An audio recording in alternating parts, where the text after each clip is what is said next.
Welcome. This is James Corbett of CorbettReport.com.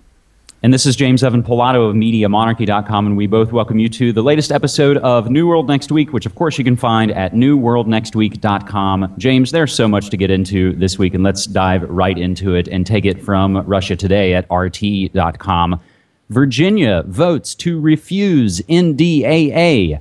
Although Congress approved this year's National Defense Authorization Act, lawmakers on another level continue to find faults with its nasty detainment provisions.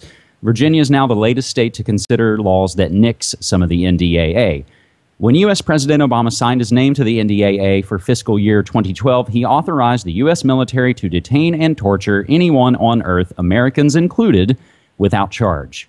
Opposition was widespread even before the commander-in-chief put pen to paper, or perhaps auto-penned it. But critics are continuing to condemn the legislation only 2 months after Obama approved it. So weary of the NDAA are lawmakers in Virginia, in fact, that a recent vote within the state's House of Delegates led to the passing of a counter-act that will keep those detainment provisions out of Virginia. A recent meeting of lawmakers in the lower house of the Virginia General Assembly yielded an impressive 96-4 approval for House Bill 1160, a bill that will ban state officials from abiding by some elements of the NDAA. Should the act see similar support in the state Senate, Virginia will be spared from the detainment provisions that have garnered opposition against Congress and the Obama White House over the NDAA's passage. James, before I throw it back to you, my man Clyde Lewis of GroundZeroMedia.org from right here in Portland, Oregon, he put out a press release weeks ago, and I'll provide this in the show notes. Top-rated Oregon talk show host calls for states to nullify NDAA using sort of nullification as the key word, and now we see it. Absolutely, and just let me use my powers of psychic prediction. Let me think, how is the media going to portray this if and when they actually do? Oh, they're probably going to invent some term for it, like the tenthers or the nullifiers. Uh-oh, better watch out for these pesky people who are trying to derail the political process.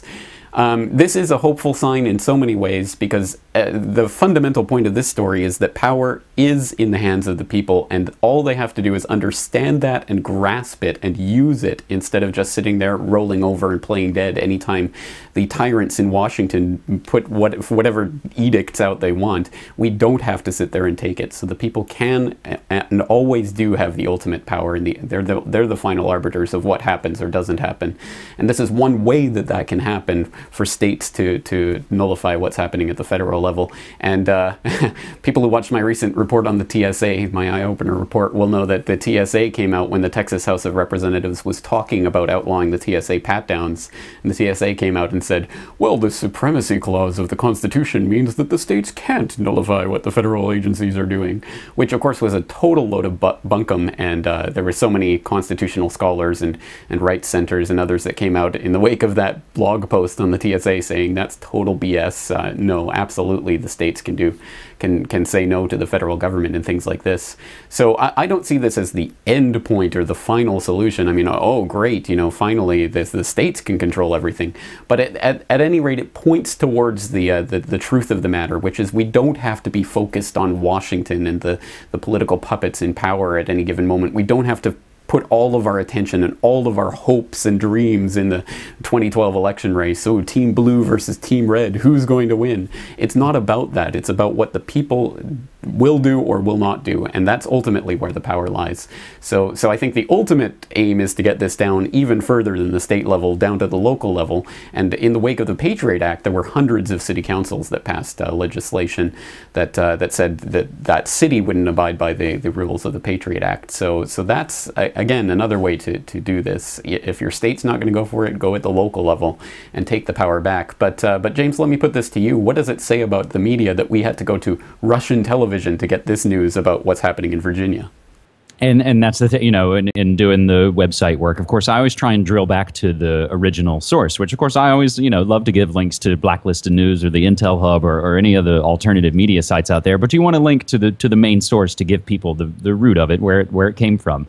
And yeah, I saw it, and I guess I wasn't. It probably didn't even faze me. It was like, oh, of course, I had to go to RT or something else. James, I'd love to see some nullification happen here in my current state of Oregon, but even more so, I'd love to see it in my home state of West Virginia. As we're discussing the people have the power and the puppets on the stage. You almost reminded me of course, the Ned Beatty speech in Network. It's all about petrodollars. Posted to MediaMonarchy.com, Iran oil bourse to trade in non-U.S. dollar currencies beginning March 20th. And we'll grab a piece actually from an amazing article from Pepe Escobar called U.S. Wants Swift War on Iran. If the Washington Tel Aviv promoted hysteria is already at a fever pitch, wait for March 20th when the Iranian oil bourse will start trading oil in other currencies apart from the U.S. dollar, heralding the arrival of a new oil marker to be denominated in euro, yen, yuan, rupee, or a basket of currencies. That would suit Asian clients from BRICS members India and China to U.S. allies Japan and South Korea, not to mention NATO member Turkey. But that would also suit European clients to pay for oil in their own currency. Tehran, as well as many key players in the developing world, does not want to sink the petrodollar. That may be the straw to break the American camel's back. James, on my posting on MediaMonarchy.com, I do have a lot of other kind of headline links, and let me just blast through those to kind of hopefully give a bigger picture. U.S., Persia, and Israel being sacrificed for one world order. Iran stops oil sales to British French companies. That's from Reuters. Gas prices are highest ever for this time of year. That's from the Associated Press. And huge plunge in petroleum and gas line usage, yet prices are up. Stock market up. More on the Greek default, and I had posted the day before that stocks rose Tuesday here in the States. We had our brief kind of junkie fix as the Greek crisis was temporarily, I believe, avoided. So, James, this larger kind of geopolitical situation on any number of levels, we see things leading towards something. And I'll touch on it even more in the third story. But what's your breakdown on this?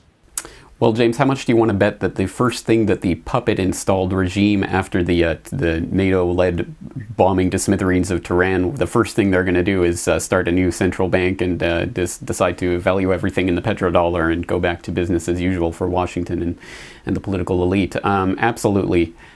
Just ridiculous. And this is something that's been predicted for quite a while. I mean, you can go back, Global Research had an article, I think in 2005, talking about the Iranian oil bourse, which was being created at the time, and how that was going to be part of the whole lead up to an excuse for invasion of Iran, because obviously the petrodollar is the only thing that's funding the American war machine right now, and it is really tattering and fraying at the edges and pretty much on the edge of collapse. And so absolutely, it's a very interesting situation, because the only thing you can think of is that the recent oil sanctions and everything that has been happening on Iran, the only possible predictable outcome of this is for Iran to start denominating their exports in something other than dollars, because they can't use the petrodollar system anymore. So they're going to be trading in rupees, they're going to be trading in yuan, in yen, in whatever currency they can use with their direct trading partners. So I mean, it's a absolutely perfectly predictable result of the situation that the box that Iran has been placed into.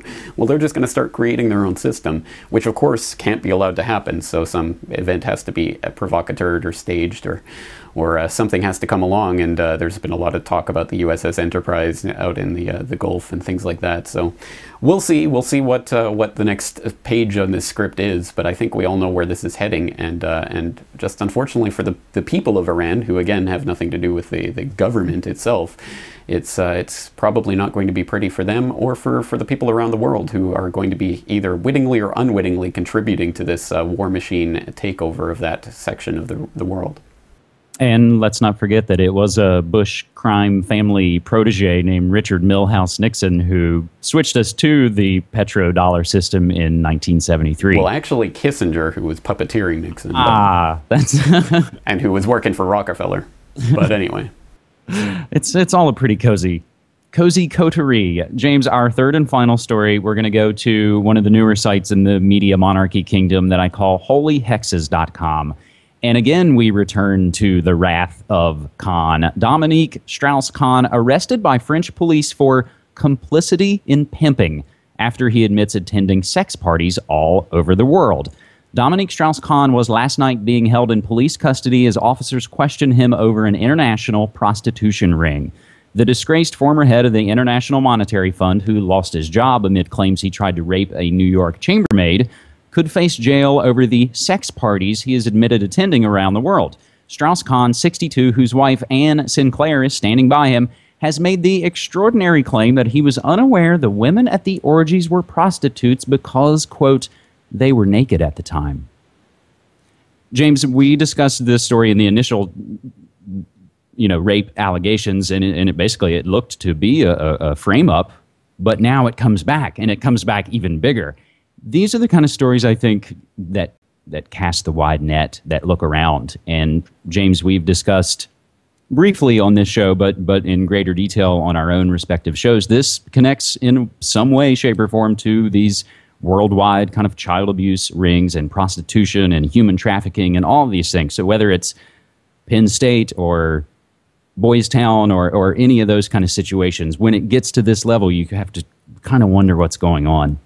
James, also for me, I just wanted to kind of briefly run down a whole other list of things that I find interesting that still kind of relate to our previous stories as we look at this sort of timetable of, when are we going to go to Iran? That everyone kind of seems resigned to. It's like, oh, well, it's going to happen. It's just a matter of when. Madonna fans were petitioning the Prime Minister of Israel to hold off on the attack until after she kicks off her new tour in Israel. So, of course, Madonna, the Kabbalah-connected sorceress, just a couple of weeks ago, we had the amazing 13-minute sermon at the Super Bowl here in the States. And then it led into the death of Whitney Houston, the Grammy Awards, and now coming up this Sunday in the States, we have what I kind of consider to be the third and final part of the Triple Crown of kind of the pop culture sweepstakes. We did the Super Bowl, we had the Grammys, and now we're going to have the Oscars, which of course will no doubt probably include some sort of weird tributes to Whitney Houston and other people. But just for some of the oddball things that really kind of make me wonder, and the things I'll kind of pose to people. Whitney Houston's daughter, Bobby, nearly drowned in the tub in the same hotel the night before, mirroring the exact same thing that would happen the next night when Whitney Houston would die. Clive had the party, the head of Arista Records, Whitney Houston's record label, had the big pre-Grammy party in the hotel while her body was still upstairs. And then you have people like Nicki Minaj, who performed with Madonna at the Super Bowl. She put on her new persona, because all these people have these weird multiple personalities that seem to connect to some type of trauma-based mind control. Nicki Minaj has an alter ego called Roman Zalansky, and the new song that she has is called Roman Holiday, and talking about altering your brain. And a Roman holiday, of course, is the big orgy you would have before you would head out to war. So I see all of these bizarre kind of pop culture memes and stories building in a way, in a kind of Titanic way, as the anniversary, the 100th anniversary of the Titanic approaches. We see this in Roman Polanski's films. We see the desecration of innocence over water. And that's what even happened in his real life when he raped the girl in the hot tub. So take that out to the Costa Concordia and the analogies between that ship and the European Union and the oncoming war that we see kind of imminent. And you can relate it to the Lusitania, the USS Maine, the Gulf of Tonkin, the USS Liberty. And I'm just looking at all these things kind of coming down and holding my breath. That's a lot, James, and I hope folks will check out holyhexes.com for more on these kind of connected stories. Do you have any brief word on all of that I just laid out for you? It's a lot to take in. I just hope people look at places like Vigilant Citizen or Freeman TV and other places for some breakdown of previous ceremonies that have taken place at the VMAs and the Grammys and things like that. With DSK, yes, he was just set up, but obviously these eyes wide shut parties happened. The takeaway from that story ultimately is that all of the political puppets at that stage are involved in this, so all they have to do is flip a switch and they can scuttle anyone's career. On that note, I think we're running out of time, so James, once again, thank you for digging up these stories, and I'm looking forward to next week. Thanks so much, man. Take care.